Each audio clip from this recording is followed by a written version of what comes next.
sure everything is right on the overlay. Yes, it is. Are you ready, my friend? Yep, sure am. All right, 3, 2, 1, go. And here we go, guys, into match number 2. Oh, I got mine set to faster because I'm silly. How many seconds I got? I am paused at 17. Tell me when you get here. Okay, I'm at 17. Let's do that again. 3, 2, 1, go. Heroes. Alright.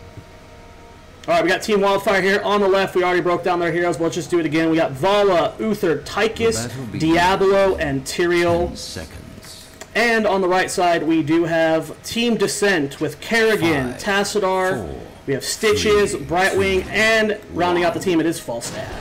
Well, what are you I waiting really love, by the way, that we have those skins. We have the Master skin for the Diablo in there, and we also have the Witch skin for Vala. I love those. They're absolutely amazing. You can really see how Wildfire is already trying to set up for an early gank. We have the lane composition here for Team Dissent, and the Brightwing is, of course, always absolutely amazing when you run on the big map and you can just jump to your team allies if you need it. Can hold the heartbeat on the lane for as long as possible. But especially Wildfire is apparently looking for a bit of a setup and maybe an early pickoff. Yeah, early picks are definitely something you can pull off on this map, especially with the Stitches. Stitches are so scary. You can hook someone with Stitches here in the middle of the map right into this little cranny, and then you can have people surround them, and they can't get out. You know, they're stuck between two here. There is hero blocking in this game. Most MOBAs there's not, and that is definitely a strategy that teams can use. Oh, and they are running into Bims there. No, the hook. Look at that. He immediately just falls back for a second, made sure that he was not in range of the hook. Really well done by him. We have the entire time March and Dunk Train in the middle of the map just looking for a hero somewhere stray on the map. So a really nice gank squad that they have set up here. Yeah, here comes March and Dunk Train coming in on Pickles right now. The pull does happen, but the stun and the hook both miss. Pickles going to be A-okay. Just going to back right back underneath tower. Yeah, in that case, the combination for them didn't really work out. The Primal Grasp was the only thing that they hit there, but besides that, we have now a tri-lane at top for just a bit, but with the Diablo and Uther now moving to the bottom, that's also a pretty nice composition that you have there. You have the stun from the Uther, you have Diablo just rushing in, going for the slam then as well, the overpower as it's called, but basically you just slam the opponent into the ground and reposition him in the process.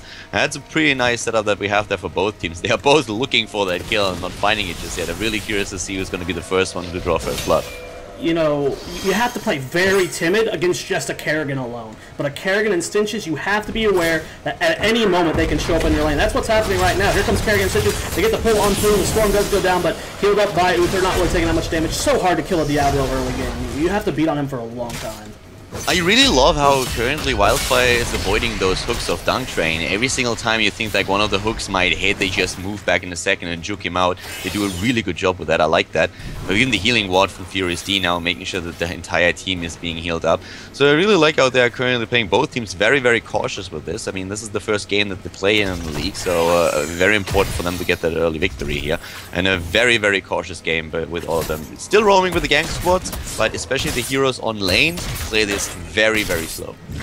With that heal on Dunk Train Stitches, he's able to clear these camps without taking too much damage, able to just continue going, and then, of course, Kerrigan having the shielding, so they're going to get this camp. Both players basically full health, and we have Siege Giants for Dissent pushing bottom. Yeah, and also the first tribute about to spawn on the map, and it looks like both teams wanted to go for that. We have the Tychus still at the top. Here comes Dunk, a Boomer immediately with the Diablo going for the Kerrigan. The rest of the team is moving in as well. Kerrigan, of course, a massive tank here, and he's nearly down. Furious D hitting one again. He gets hooked, and he goes down. Body blocked by March. Really well played. And a big problem here right off the get-go for Team Wildfire that they didn't really have all of their heroes there. We saw Brightwing just jumping down. Tychus is still stuck at the top lane. That gives them the extra experience with the heartbeat on top lane. But still, like, fighting there, not sure if that was really the best choice. Yep, it just happened to go in favor of Team Dissent. You know, they had most of their team there. They had. It's just so hard to engage against a Kerrigan Stitch this early, and you know they went for it. They didn't want to give up the early tribute, but unfortunately it didn't pay out for them. March going for a pull on Wargamon. He is pretty low. Jexia does not have enough mana though to do a little bit of extra damage to him, and Dunk Train, of course, just clearing minions. The wall barely went down. He wasn't able to land the hook, but Wargamon might actually get hit. Oh, nice dodge there, barely missing that hook. Dunk Train's got to be salty after that. Yeah, the one problem that they really had with the last tribute is that I don't think they should have fought there in the first place, just because they were down any heroes. You always have to account for that Brightwing that might be at the other end of the map, but he can always just TP to your players and then help out in the fight. And with the polymorph, then that was something where they played this really well. Wargreymon in trouble and goes down as March jumps in. They dive the fort here, don't leave the Vala any chance. And Diablo and Utu, they come too late, go in with Snap, the overpower, trying to go for Dunk Train. Here comes the stun. He's right in the middle of the towers, getting attacked. The rest of the team trying to jump in to help him out. We have immediately Brightwing moving in too, healing him out. And Dunk Train survives for now. The two Siege Giants still pushing.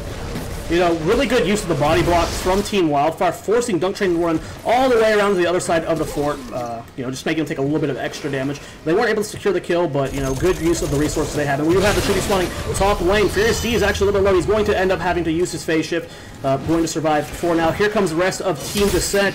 Pickles is caught a little bit off guard. They are beating on him pretty hard. Will Dunk Train go for the hook on him or try and aim it on someone else? The storm goes down on Fumi. A lot of their team is about 3/4 health, a little bit less than half. Furious D is falling back. And here comes Wildfire. They go completely ham here. They're chasing March. March is going to make up and falling out of the fight. Dunk Train gets a huge shield off. Nice pull there from March. Pickles is going to fall. They need to be careful of that Tyrell AoE though. March going to go down to almost dead there, but will survive. And you know, with no globals, no one on Team Wildfire high enough, they cannot secure that kill.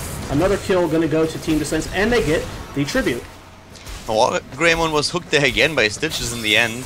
Dunk Train really going ham on the Stitches now. But at the beginning it was a pretty awkward position for Team Dissent. You could really see how they were a bit out of their comfort zone there. Especially Dunk Train is always looking for the hooks and trying to just get a good start into the fight. It was not really in a spot where he wanted to be. They had to move back and just reorganize themselves a little bit, putting the Stitches then up to the front to tank damage there.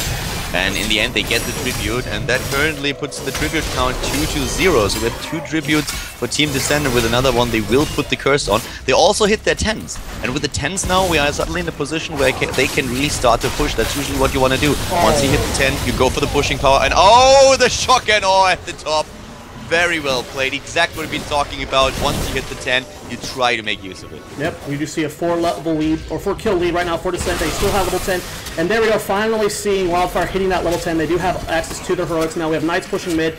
Don't know how much damage they can do. Dunk Train going for the hook, but he does miss it. Boom just trying to, you know, force the enemy team away, trying to give his team a little bit of breathing room, and they do end up backing off. And Dissent's going to try and take this tribute here. Will this be the third one? It looks like March is going to get it uncontested.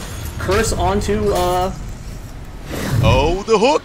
We have the hook. Oh, and he eats and goes for the gorge here. He gets the Uther. Moves in. Here comes Apocalypse being used. Dunk Train suddenly in trouble. March being pushed back. March going down. Dunk Train suddenly assailed too. The Uther actually gets away. Dunk Train dropping 2 euros down now for Team Dissent.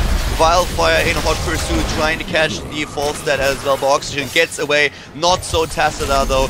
3 heroes down, and that turnaround fast. I want to point out the synergy between the Apocalypse and then the Tyrell's Judgment. They went in at the exact perfect time to save their teammate, and they just capitalized off it. All of Team Wildfire reacted immediately. They went in, and they were able to save their team. They didn't lose anyone, and they secured 3 kills, like you just said. Way to even up the game. The one thing that I find really interesting is that when we look at the heroic abilities, we see very, very normal picks for most of them. We have Archon for the Tacita, we have Blink Heal for Brightwing, we see Maelstrom for Kerrigan, we have Shock and Awe for Falstad, and Gorge for Stitches. So kind of the heroic abilities that you would expect from a Team Dissent here. But we have for Team Wildfire, we actually have Judgment, we saw that in action, the Odin as well, we have Strafe and Apocalypse, but we have the Divine Shield here for Uther. Like most of the time you will see the Divine Storm for him being used, but not so in this case. So he goes rather and tries to make an allied hero invulnerable and increase the movement speed. Really like that decisioning. I can't wait to see how it plays out for Team Wildfire. Now, something that happened in that engagement that really played off for Wildfire is that curse was fairly ineffective for a curse. You know, only the bottom fort was taken. Normally in a curse you can take up to 2, but because they took 3 kills from killed Dissent 3 members, they weren't able to push hard. They weren't able to, you know, just all one man a lane, potentially get an inner keep. You know, that was just perfect timing, and they're going to take the bottom golem. Grave Golem top lane is about to be taken as well by Wildfire instead, though, so counter Golem's pushing. Which second are you in right now? I'm at 9:15. I'm going to pause at 9:15. No, it's fine. Just continue. Continuing. The desync is real, guys. Alpha is alpha. Just keep that in mind. As you already said. the curse was really nice. On the other hand, it was very good defense. Just think about Dunkpig gets the hook, gets the gorge. If in this case they lose a hero as well, Wildfire that is, they are in huge trouble just because they have no chance against the curse and against the 5-man team with only 4 players. So that was a big problem. At this point, we have both of them on the same level. It's 13 versus 13, 1-4 down for Wildfire, but still 3 kills against 4. So a pretty decent position where you can easily come back from when you get one good team fight. Yeah, both teams definitely in this game. Level difference is both teams had level 13 counts, so you know in an engagement the difference isn't going to be that big. And everyone's just focusing on camp right now. You know, after the first curse, it takes a while for the second one to begin. You know, you won't start seeing tribute spawns for a few minutes after. So right now, all teams are kind of biding their time, they're doing what they can. Neither team is really rallying for a team fight. And it's interesting to see how split up some of these guys are. I mean, we see March and Jexia down here by themselves. You know, if they were to get caught off guard 5v2, I mean, that's just a horrible position because the tribute's going to be spawning soon, and dISSENt would be in a horrible spot if they got caught 5v2. Well, we have only 2 of them trying to defend now with the Falser jumping in, and they try to rescue that fort. Stitch just comes in from behind. March suddenly being caught. Here comes the the body slam. Here with the overpower, and immediately March is out of the fight. So it's a 4 versus 5 again. The hook misses, but Dunktrain doesn't get it in, and that is now starting to get a bit worrisome for them. Yep, level is still 1 ahead for dISSENt, but that is getting closer and closer. Another tribute is up. Wargamon should be able to get this uncontested. Yeah, dISSENt's not even coming over to even contest that. They know 4v5. They're a pick comp, as you said earlier. They're not something that can go in and potentially muscle somebody down when they don't have their close in. They're about the picks, and without them, when they're down a member, they can't do that. They were successfully in pushing the fort up at top, so in regards to the levels, we still have them on even footing with 15 versus 15. The next level is of course going to be another important one. Once you hit level 16, then you have the additional talent, and if you get an early lead with that, you can really try to force a fight and make that work in your favor. We have both teams just now trying to get those mercenary camps on the map and have a bit of additional pushing power on those lanes so that they can engage. And so far, it doesn't really look like they can, either team can really contest the capturing of the mercs of the other team. So they're just looking for an opportunity, and of course, especially important is going to be Dunktrain with the hook once again. Both teams are in the middle right now. Are they willing to go for fight?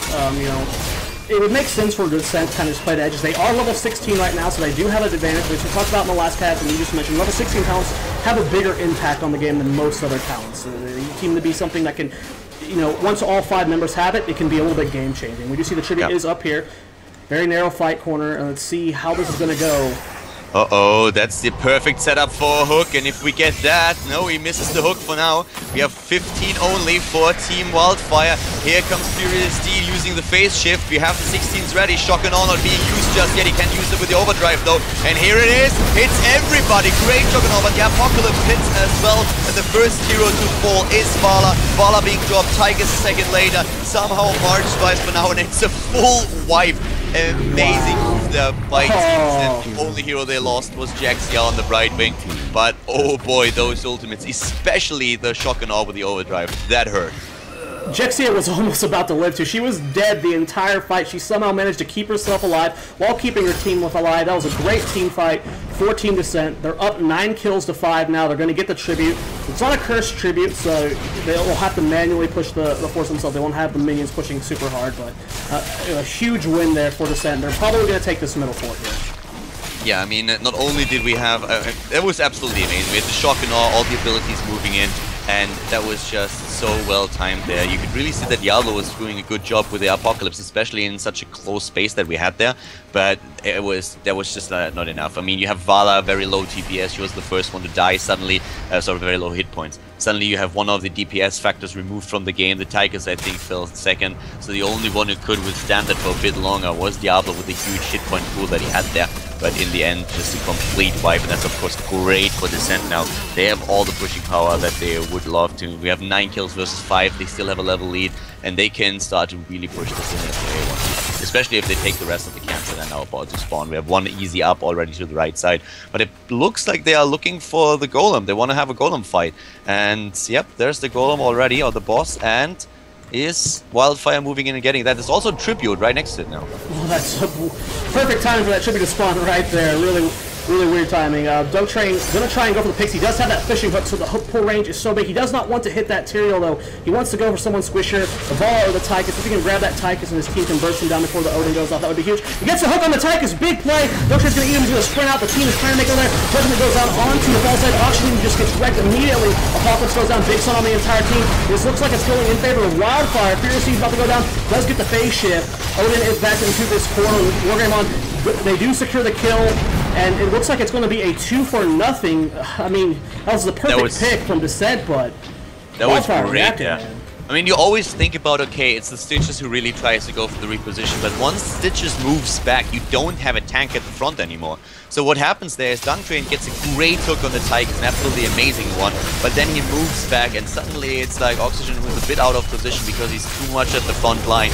Tyrael sees him, jumps in with the Judgment, and it took just seconds to drop the Falstad. And Falstad is one of the main DPS that they have in the team right now with the Shock and Awe. If he doesn't get that off, then they don't have the DPS in there. We talked about this when the teams were picking their heroes, that the Tychus' big job is just always take Falstad out of the fight, and that's the first thing that he did. So suddenly you have Dunk Train at the side, no real block anymore, nothing really to help out Falstad. Falstad drops, and then the rest of the team is just disarray and gets picked off one by one. The Apocalypse ultimate was also great by Diablo, once again in a very good position there for them. Not really a lot of room to escape, though that was very well done by Wildfire, and for dISSENt, very unfortunate after that early hook that we got there. And that's where Zeratul usually comes into play with the Void Crypt. Yeah, that's really, like you explained earlier, keeps the team from, reacting to that. You usually just get the pick and walk away, so it's a good Zeratul ban from them. Golden's pushing bottom lane. We're going to try and take these Giants as well. The first is spawning, or they should be spawning top lane, as well as the Golem from Team dISSENt pushing top lane as well. Shouldn't be able to get too much done, though.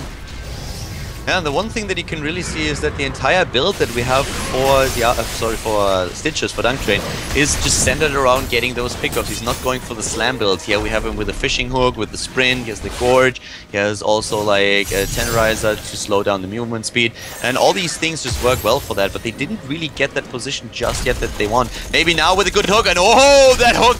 Did you see that hook against Uther? Holy shit! Goes straight in. Where's the Primal Grass? Needs it right now. Good follow-ups. Ultimates himself and gets away just for now. Forced to use ultimate. And again, there come the abilities. He goes down. Uther is out of the fight. It's a 5 versus 4. Kerrigan with the Maelstrom jumps in with the Ravage once again. Pickle's in trouble. Going probably down here too in just a second. Jumps back once again. But even the Shrink Ray now focused on him. And there's no chance for him to escape. 2 heroes down. Wildfire is up against a 5-man team just trying to wreck their base now. Something we didn't really point out much is the Tastar, guys. If you look at his passive down here, Oracle, gives him a huge amount of vision for a radius that normally you wouldn't have. He activates that combo with the Stitches fixing hook. Dunk Train can land hooks that you normally wouldn't ever be able to hit with that combo.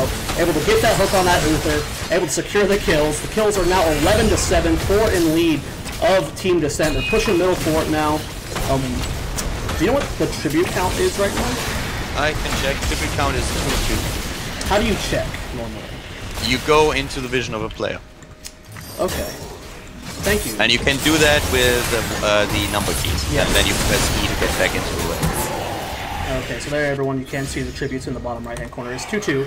Thank you, Mr. Cowdor. No worries. What second are you at right now? I am at 1750.